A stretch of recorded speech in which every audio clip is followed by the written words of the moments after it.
अस्सलाम वालेकुम दोस्तों, मैं इन्वेस्टमेंट प्रोडक्ट साहब भाई सामने हाजिर हूं। इंशाल्लाह उम्मीद है कब खुश होंगे, बर्द भी इंशाल्लाह आपको तंदुरुस्त होंगे। हमारे साथ लगे रहें, जुड़ रहे हैं। हम आपको सेल फार्म के बारे में ताज़ा तजर्बात पोल्ट्री से रिलेटेड मालूमात भैया तक पहुँचाते रहेंगे। तो भाइयों, आज बात करेंगे कि मुर्गी की अंडों की पैदावार किस तरह बढ़ाई जा सकती है, मुर्गों की अंडों की प्रोडक्शन जो है वो किस तरह बढ़ाई जा सकती है। इस मौजू पर बात करेंगे, इस टॉपिक पर बात करेंगे इंशाल्लाह ताला, और डिटेल बात करेंगे इंशाल्लाह ताला। अपना एक्सपेरिमेंट मैं भाइयों के साथ शेयर करूंगा कि अब हमने मुर्गा पिछली वीडियो में बताया था कि मुर्गा किस तरह का लगाना है, मुर्गी किस तरह की लगानी है। ये दोनों चीज़ें मैंने बता दी। मुर्गा भी आपने अच्छा लगा लिया, मुर्गी भी लगा ली। अब बारी आती है क्रॉसिंग कराने के बाद अंडे लेने की। अंडे किस तरह आपने लेने हैं, यानी कि हर बंदे की कोशिश होती है कि ज़्यादा अंडे होंगे, कि ज़्यादा पैदावार होगी, ज़्यादा बच्चे पैदा होंगे और जो फैसी नस्ल है वो ज़्यादा बढ़ेगी। क्योंकि ये कीमती मुर्गियाँ होती हैं, इनको आपने केयर करके इनको अंडों की पैदावार ज़्यादा लेनी होती है। 7-8 अंडे देती है मुर्गी, असील मुर्गी जो होती है। लेकिन हम कोशिश करके थोड़े ज़्यादा भी ले सकते हैं, उनकी खुराक अच्छी करके, उनको माहौल मुहैया अच्छा करके। तो वो पॉइंट जो हैं वो मैं भाइयों को बताऊंगा, वो कौन कौन सा पॉइंट है जिनको मद्देनज़र रख के हम जो है वो मुर्गी के अंडे ज़्यादा ले सकते हैं। सबसे पहले भैया आपने चेक करना है कि जो मुर्गी की वेंट वाली जगह, वो जगह सुर्ख होनी चाहिए, बिल्कुल रेडिश किस्म की सुर्ख होनी चाहिए, जो लड़की होनी चाहिए, मैं पहले भी बताया। तो और वेंट वाली जगह जो है वो बिल्कुल रेड होनी चाहिए और उसमें नमी होनी चाहिए। तो उसका जो साइज़ है वो कम से कम, ये मैं पिक्चर में दिखा रहा हूँ, 1 इंच साइज़ होना चाहिए। मुर्गी की वेंट वाली जगह का 1 इंच साइज़ होना चाहिए। और मुर्गी की वेंट वाली जगह तो, और दूसरी जो सीने की हड्डी की का दरमियान जो गैप होता है वो कम से कम 3 उंगली के होने चाहिए, जैसा कि ये तस्वीर में नज़र आ रहा है।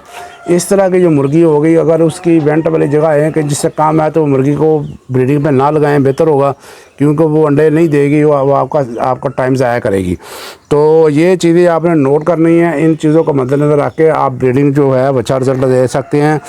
तो उसके बाद भैया आती है रोशनी।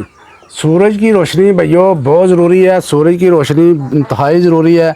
सूरज की रोशनी बहुत ज़रूरी है, क्योंकि सूरज की रोशनी कम से कम 12-12.5 घंटे जो कुदरती रोशनी है वो ज़रूर चाहिए होती है मुर्गियों के लिए। और 2-2.5 घंटे जो होती है मसनूई रोशनी यानी बल्ब की रोशनी, वो ज़रूरी होती है मुर्गियों के लिए। कम से कम 14.5 घंटे की रोशनी दें मुर्गी को, तो इससे आपके अंडों की पैदावार जो है वो अच्छी हो जाएगी।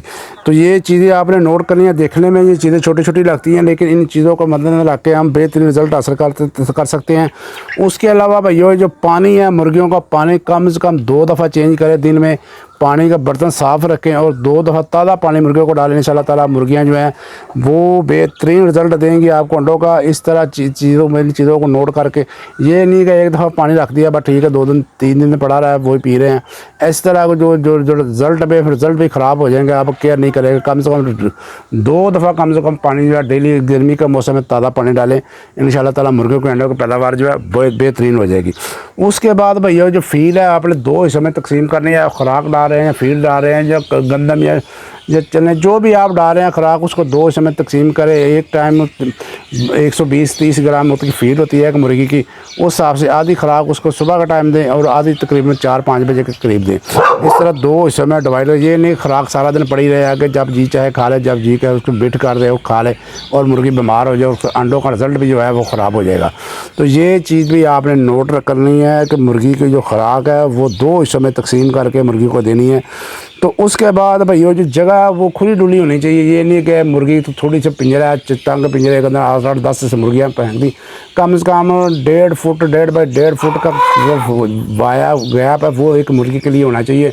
जितनी खुली जगह देगा मुर्गी को चलने फिरने की कुदरती माहौल मुहैया करेंगे, इंशाल्लाह ताला मुर्गियाँ उतना ही अच्छा रिज़ल्ट देंगी। और पिंजरे जो है वो बिल्कुल हवादार होने चाहिए। ये नहीं है कि वो लकड़ी लगी हुआ सारे पास सारी साइडों की तरफ से बंद हो, बिल्कुल क्रॉसिंग होनी चाहिए पिंजरे की, इधर से चारों तरफ से क्रॉसिंग होनी चाहिए मुर्गे पिंजरे की। तो बेहतर है खुले हों, लेकिन पिंजरे के अंदर भी हों तो क्रॉसिंग का सिस्टम ज़रूर होना चाहिए, वेंटिलेशन का सिस्टम ज़रूर होना चाहिए, वहाँ की क्रॉसिंग ज़रूर होनी चाहिए।